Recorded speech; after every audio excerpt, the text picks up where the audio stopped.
dan guru penguji ujian kinerja PPG periode 2 tahun 2023. Perkenalkan, saya Rina Triana Putri SPD. Saya adalah seorang guru di SMA Taruna Bakti, Kota Bandung, sekaligus sebagai mahasiswa PPG dalam jabatan tahun 2022, kategori 1 gelombang 2 di LPTK Universitas Sriwijaya. Pada hari ini, hari Senin, tanggal 12 Juni tahun 2023, sama seperti yang tertera pada koran digital pikiranrakyat.com, saya akan melaksanakan ujian kinerja secara luring di SMA Taruna Bakti. Praktik pembelajaran kali ini saya laksanakan pada kelas 11 dengan materi gangguan pada sistem pencernaan. Berikut ini ujian kinerja saya. Selamat menyaksikan. Wassalamualaikum warahmatullahi wabarakatuh. Oke, bismillahirrahmanirrahim. Assalamualaikum warahmatullahi wabarakatuh. Waalaikumsalam. Apa kabar semuanya? Baik, alhamdulillah. Ray lagi sakit? Lagi sakit. Pakai jaket tadi udah minta surat izinnya? Oh iya, sip. Udah. Ada atributnya? Boleh dipakai dulu ya. Oke, sebelum memulai kegiatan pembelajaran hari ini, untuk memperlancar, kemudian ada kita diberi kemudahan juga, alangkah lebih baiknya kita berdoa terlebih dahulu. Oke, untuk syafaq silahkan dipimpin doa terlebih dahulu.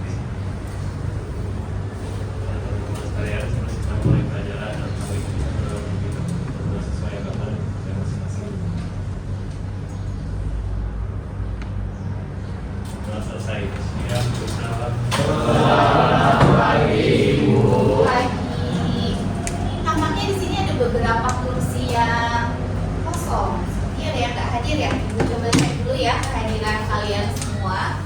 Oke, Adelaide, Adiani, Alisa, Alia, Anandita, Arya. Nah, mudah-mudahan teman kalian yang sakit ya diberikan kesembuhan, dan untuk teman-temannya yang mungkin ikut lomba dan sebagainya, mudah-mudahan diberikan kelancaran agar mendapatkan hasil yang maksimal. Nah, sekarang ibu punya sesuatu buat kalian. Panas banget ya, sepanas mulut netizen ya, guys. videonya ya.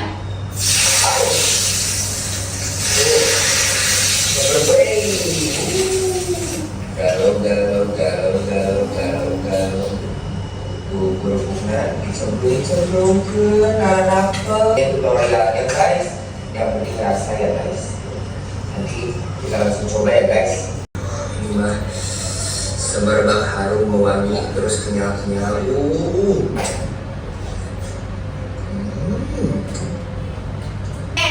Dari video barusan mungkin kalian pernah, kalau kalian yang punya Instagram atau misalnya kalian punya TikTok, mungkin biasanya suka muncul ya video ini. Apa sih ini lagi viral banget? Sebelah apa katanya? Sebelah Rafael. Ada yang pernah ngeriku? Belum? Pernah? Alia ngeriku gimana? Enak nggak? Enak. Kira nih, tadi tuh bahannya apa sih? Kerupuk ya. Nah, kira-kira kalau menurut kalian nih, sehat nggak sih atau baik nggak sih kalau misalnya kita makan seblak terus-menerus? Enggak. Oke, kira-kira kenapa tuh? Ada yang mau coba jawab? Oke, Rai gimana? Oke, satu, katanya bisa menyebabkan kolesterol karena katanya minyaknya dia kebanyakan. Selain itu, apalagi coba? Kalau misalnya ternyata seblaknya pedes banget, apa? Kenapa? Oke, katanya bisa menyebabkan usus buntu. Betul, kalau terus-terusan seperti itu ya, bukan hanya makan seblak, tapi kalau misalnya kita makan makanan yang pedas, itu bisa menimbulkan usus buntu, bisa menimbulkan efek-efek yang lain. Selain itu, yang namanya kalau kerupuk itu berasal dari apa sih kandungannya? Tepung. Berarti tepung mengandung apa? Karbohidrat. Jadi kalau kita terus-terusan makan karbohidrat, apa yang terjadi? Oke, biasanya bisa menimbulkan apa? Peningkatan obesitas atau peningkatan bobot tubuh gitu ya. Nah, jadi untuk pembelajaran hari ini, ibu itu berharap dengan kalian bisa nanti belajar di pembelajaran yang tentang gangguan sistem pencernaan ini, kalian bisa lebih aware lagi gitu ya, menjaga tubuh kalian ya, apalagi tentang organ-organ pencernaan gitu, agar kalian bisa terhindar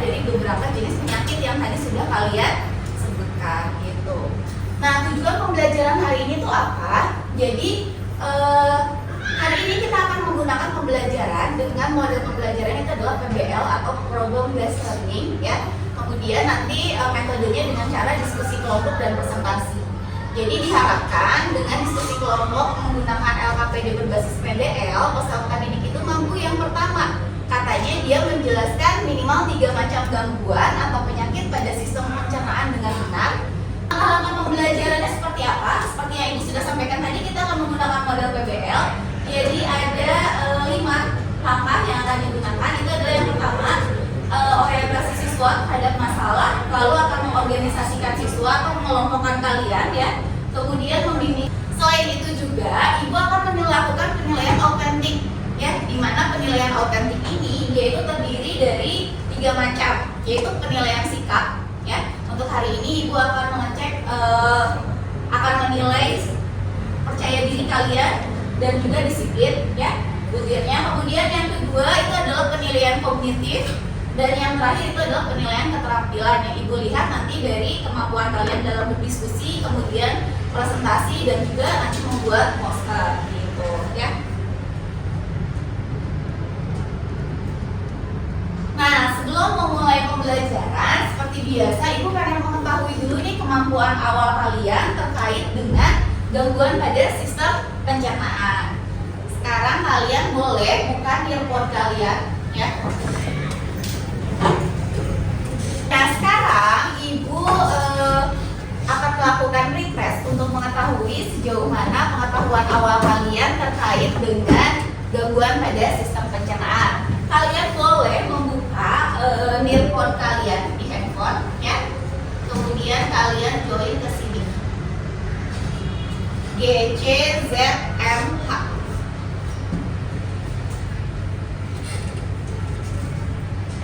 Kalau ada yang merasa kesulitan boleh disampaikan ya.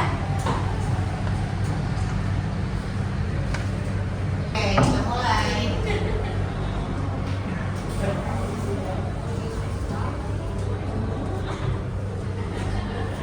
Sudah bisa masuk?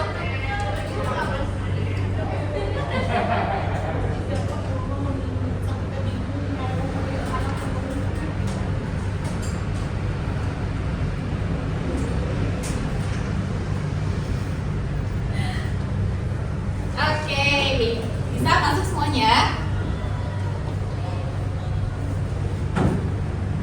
Bisa sama?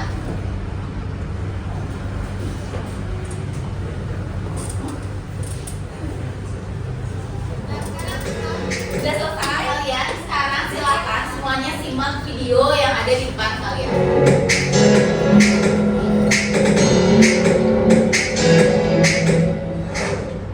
Siapa sih yang gak tahu food vlogger? Di era kekinian saat ini, profesi sebagai vlogger memang sangat menjanjikan ya guys. Menjadi food vlogger atau mukbangers juga berarti kamu harus siap dengan konsekuensi terkait perubahan tubuh dan wajah. Mengonsumsi makanan dalam porsi banyak pastinya bisa menambah berat badan kamu, apalagi jika dilakukan bertahun-tahun. Seperti orang-orang berikut ini.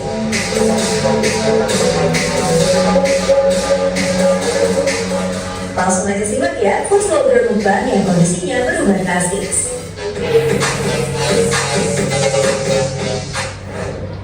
Olsa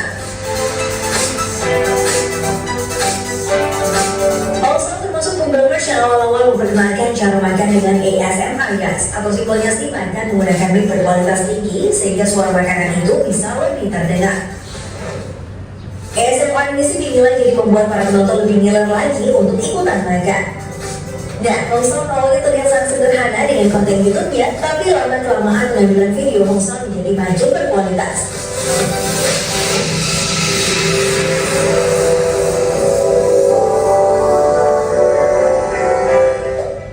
Sedihnya Hongsal juga mengakui bahwa berat badannya meningkat drastis hingga mencapai 95 kg loh.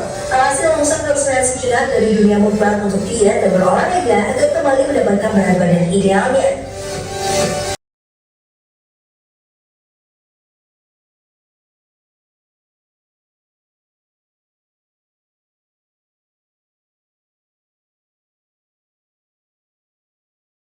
Atau air berkisar.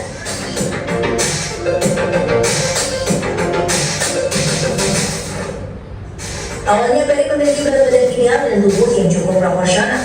Gak heran ya guys, karena sebelum membuat konten, Perry merupakan seorang vegetarian.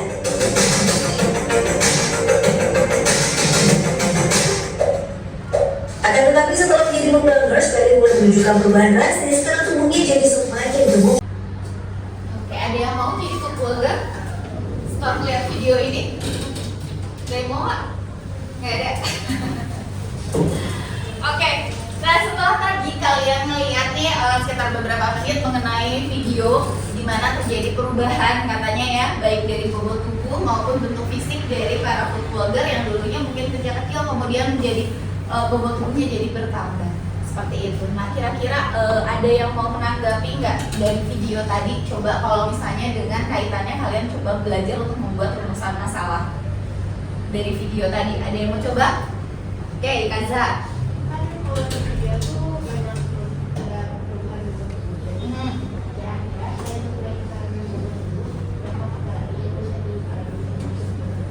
Oke, satu bagus pertanyaan dari Kaza ya, barusan coba membuat rumusan masalah. Nah katanya kira-kira penyakit apa lagi atau dampak penyakit apa lagi yang bisa didapatkan ya oleh para food blogger itu. Oke, yang lain mungkin ada yang coba?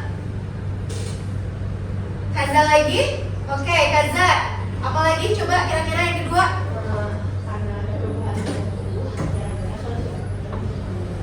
Oke, kira-kira solusi apa nih dengan adanya pertambahan berat badan tadi?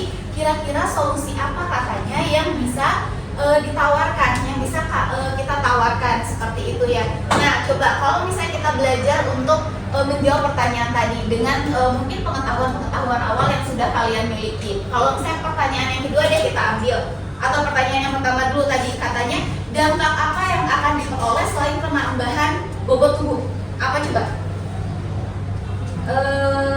Vivi? Selain bertambah besar, biasanya kita bisa apa lagi?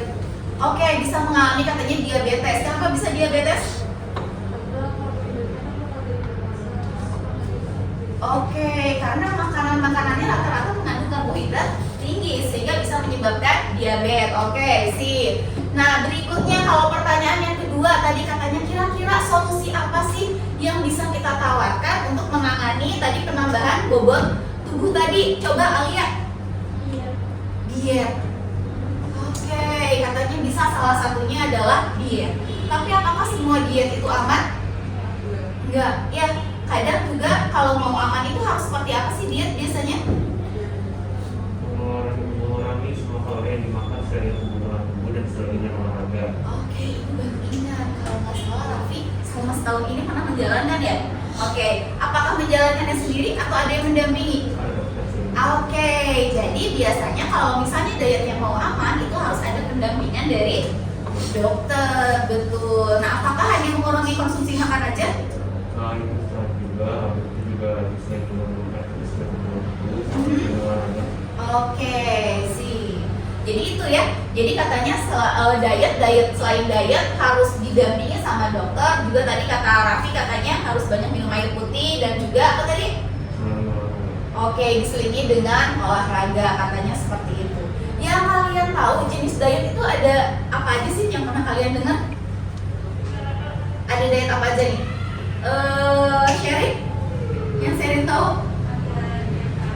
Oke, ada diet karbo. Ray mungkin pernah dengar? Oke, ada intermittent fasting. Yang lain? Ada lagi yang pernah dengar? Atau misalnya dengan apa kalau pagi-pagi katanya minum perasan jeruk lemon dan sebagainya ya. Jadi banyak itu cara untuk kita bisa melakukan diet atau berusaha untuk menurunkan bobot tubuh. Nah sekarang yang harus kalian lakukan apa ya? Kalian boleh buka di Teams ya, di situ Ibu sudah simpan di LKPD. Kalian silahkan nanti bekerjanya secara berkelompok sesuai dengan kelompok yang kemarin Ibu sudah bagikan ya di Teams. Ada kelompok kemplang, kemudian PMP, apalagi tuh ada banyak ya. Silakan berkumpul bersama teman-temannya. Kemudian kalian pilih salah satu jenis diet ya yang kalian tahu, mau misalnya tadi intermittent atau misalnya mau diet karbo atau misalnya yang lain apa sih? DBM ya, macam-macam. Kalian silahkan, kalian kaji, kalian analisis di situ mengenai gaya tersebut gitu ya. Kalian tulis manfaatnya seperti apa, caranya seperti apa, dan apakah ada efek sampingnya atau tidak gitu ya. Oke, ada yang mau ditanyakan dulu nggak? Nggak ada? Oke, kalau nggak ada kalian mangga boleh silahkan berkumpul bersama teman-teman sekelompoknya sesuai dengan yang kemarin Ibu sudah umumkan di Teams. Ya, silahkan.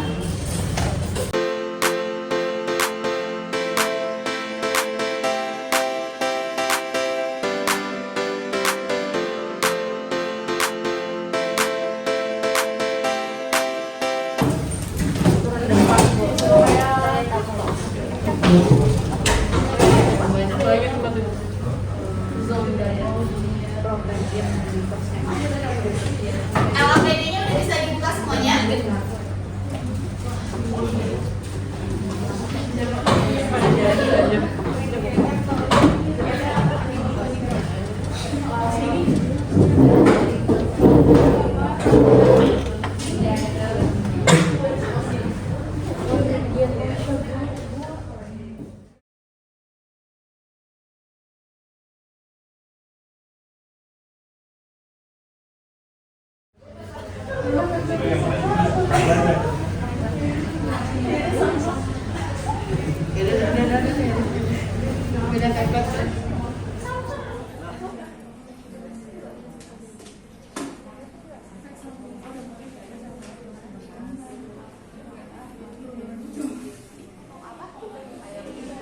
Oke, kelompok ayam betutu.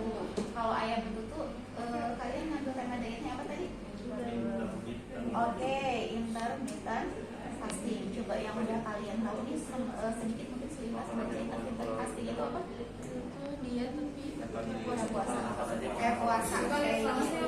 Oh, puasa selang-seling. Oke, boleh nanti dikasih lagi ya. Oke, udah beres, kalian boleh dikirim PDF-nya ke link siapa sih? Semuanya oh bisa? Gak tahu. Ikutin lu Pak. Ini ikutin lu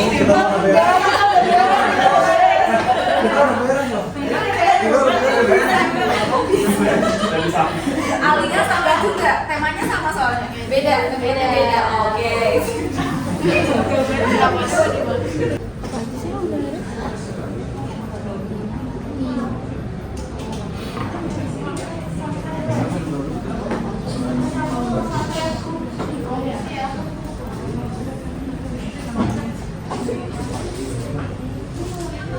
Sudah habis, sudah selesai, udah 20 menit.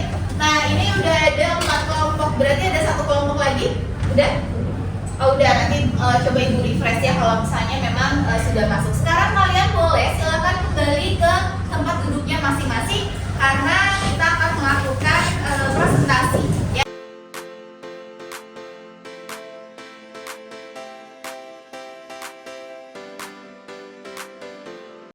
Mungkin yang pertama Salma, Alia, dan Sherin. Boleh siapa yang mau maju terlebih dahulu? Ya, kita sendiri. Dari yang 3 itu dulu. Dari kelompoknya Salma, Alia, sama Sherin yang sama-sama intermittent fasting. Ada yang mau? Duluan? Oke, kelompoknya Rejo Kaya.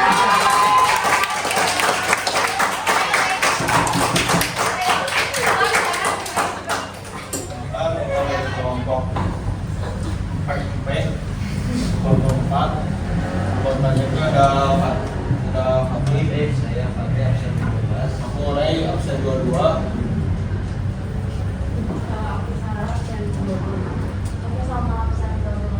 nah jadi di sini kita memilih intermittent fasting. Kenapa? Karena intermittent fasting itu salah satu diet yang banyak disukai oleh orang-orang karena pengaturan pola makan dengan cara puasa, yaitu menggunakan jeda waktu untuk bisa mengkonsumsi makanan.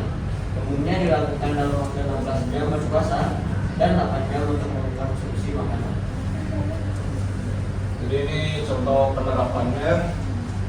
jam-jamnya kayak gini, lalu menunya gitu ya. Oke.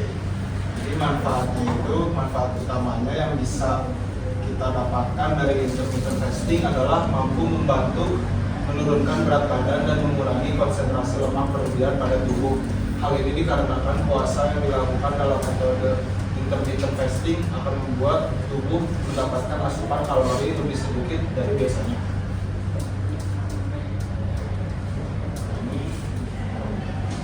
Resiko intermittent fasting itu tergantung pada orang yang menjalani intermittent fasting mungkin mengalami sejumlah kondisi mulai dari sakit kepala, lesu, atau lemas hingga depresi.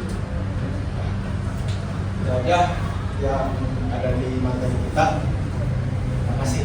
Oke, terima kasih untuk kelompok PMP.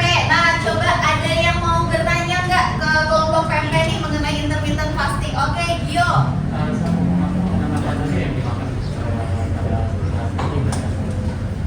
Oke, katanya pada saat waktu makan, makanan apa aja yang bisa dimakan? Apakah bebas atau tetap harus gimana?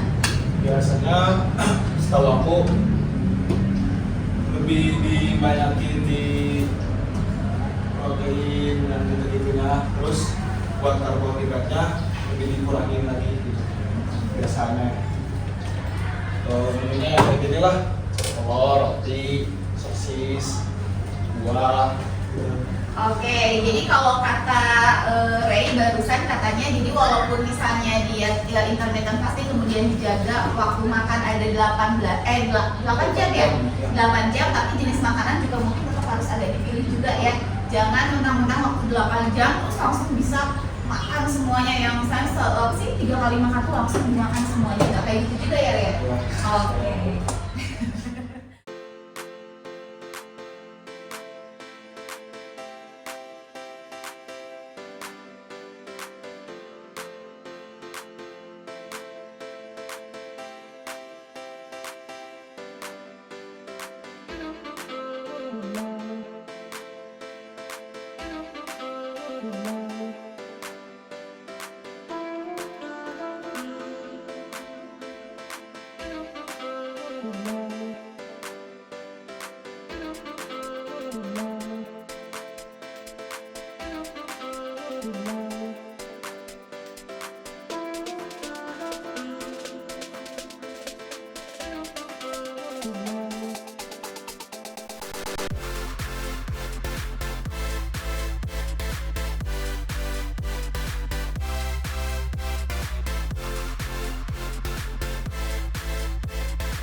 Komponen dari apa? Hemoglobin ya, jadi itu nanti buat pengikatan baik itu oksigen maupun CO2 gitu. Jadi biasanya kalau seperti ini nanti lama-lama itu biasanya orangnya jadi kena anemia juga bisa ya, jadi agak pusing dan sebagainya. Oke, ada yang mau ditanyakan lagi? Tidak ada? Kalau tidak ada, boleh kasih tepuk tangan buat kelompok GSP dan-nya. Terima kasih. Oke, alhamdulillah ya sudah semuanya tampil ya. Tadi ada 3 jenis diet yang belum ngomong lagi, nanti mungkin menyusun ya. Jadi kalau yang bisa saya ambil gitu ya, jadi ke semua diet ini semuanya punya keunggulan ya, tapi masing-masing juga dia punya ada efek sampingnya seperti itu.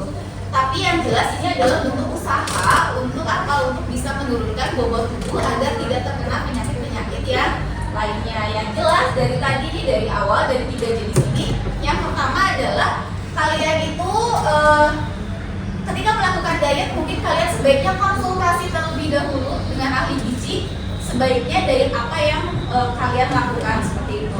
Dan yang kedua, kalaupun misalnya kalian melakukan intermittent fasting ataupun dan sebagainya, biasanya tetap harus dilakukan defisit kalori gitu ya, atau mulai dengan pemilihan jenis makanan. Dan yang tidak lupa adalah dari kesemuanya tadi menyebutkan tetap harus diselingi dengan apa? Dengan olahraga gitu, agar tetap bugar seperti itu. Oke. Sebentar. Nah, mungkin ibu mau sedikit menambahkan terkait dengan jenis-jenis gangguan yang lainnya ya. Jadi kalau misalnya tadi itu lebih kepada penambahan bobot tubuh, nah sekarang ada beberapa jenis juga gitu ya, penyakit dan gangguan pada sistem pencernaan. Nah yang pertama ada diare ya. Jadi ini gangguannya disebabkan oleh infeksi pada kolon atau usus besar. Nah infeksi ini katanya terjadi karena bakteri tertentu, misalnya Escherichia coli atau Vibrio cholera dan Aeromonas sp. Atau katanya sebab-sebab lain, misalnya bisa karena stres, makanan tertentu. Nah ya, hal ini tuh menyebabkan apa? Biasanya feses kita tuh keluarnya dalam bentuk cair. Jadi bagaimana sih cara merawat organ pencernaan secara alami yang dapat kalian lakukan? Yang pertama, memperbanyak asupan makanan berserat biar kita terhindar dari konstipasi. Kemudian mengkonsumsi probiotik, gitu ya. Salah satunya adalah jenis minuman kayak gitu ya, atau misalnya dari yogurt dan sebagainya. Kemudian konsumsi makanan alami, diusahakan adalah yang real food gitu ya, jadi bukan makanan yang sudah mengalami pengolahan berkali-kali, itu sebaiknya dihindari. Coba Gio, buat kesimpulan dari pembelajaran hari ini.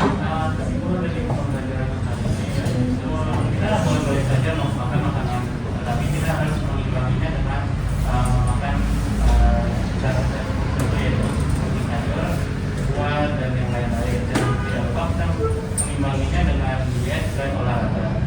Oke, jadi kita bisa memakan berbagai jenis makanan, tetapi tentu saja harus diselingi dengan makanan-makanan yang healthy food gitu ya. Oke, dan diimbangi juga dengan olahraga. Sip. Oke. Nah, sekarang ya setelah tadi di awal kita melakukan pretest untuk mengetahui pengetahuan awal kalian. Nah, sekarang kalian boleh keluarkan handphone kalian lagi untuk melakukan post test ya. Itu jadi gue pengen tahu nih setelah pembelajaran ini apakah kalian pengetahuannya bertambah atau bagaimana ya. Oke, kalau sudah kalian silahkan masuk ke Quizzes dengan link kodenya itu join kodenya itu adalah 442641. Oke, sudah semuanya ya, Ibu mulai saja.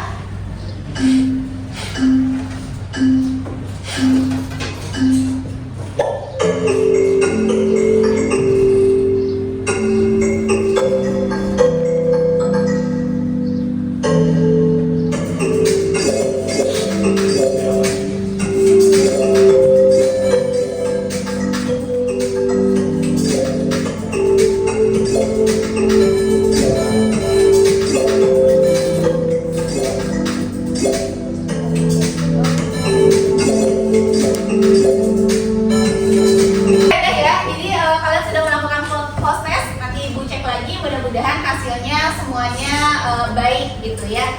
Oke, kira-kira nih ada yang mau bantu Ibu nggak untuk merefleksikan kegiatan pembelajaran hari ini? Kalian sudah melalui apa aja sih? Vivi coba hari ini tahapan-tahapannya ngapain aja? Coba kegiatan pembelajarannya ada apa aja? Oke, mulai dari identifikasi masalah, terus ngapain lagi Vi? Membuat rumusan, identifikasi rumusan, terus oke, mencari solusi sambil berdiskusi ya. Kemudian setelah itu mempelajari materi. Nah, hari ini sudah selesai materinya sampai gangguan. Jangan lupa nanti kalian di pertemuan berikutnya sudah selesai mengerjakan latihan evaluasi di buku paket gitu ya. Nanti cek lagi aja, kalau misalnya ada yang mau ditanyakan boleh kalian menghubungi. Oke, sekian untuk hari ini. Terima kasih untuk semuanya. Mudah-mudahan pembelajaran hari ini bermanfaat untuk kalian semua. Mari kita tutup semuanya dengan membaca hamdalah bersama-sama. Terima kasih. Assalamualaikum warahmatullahi wabarakatuh.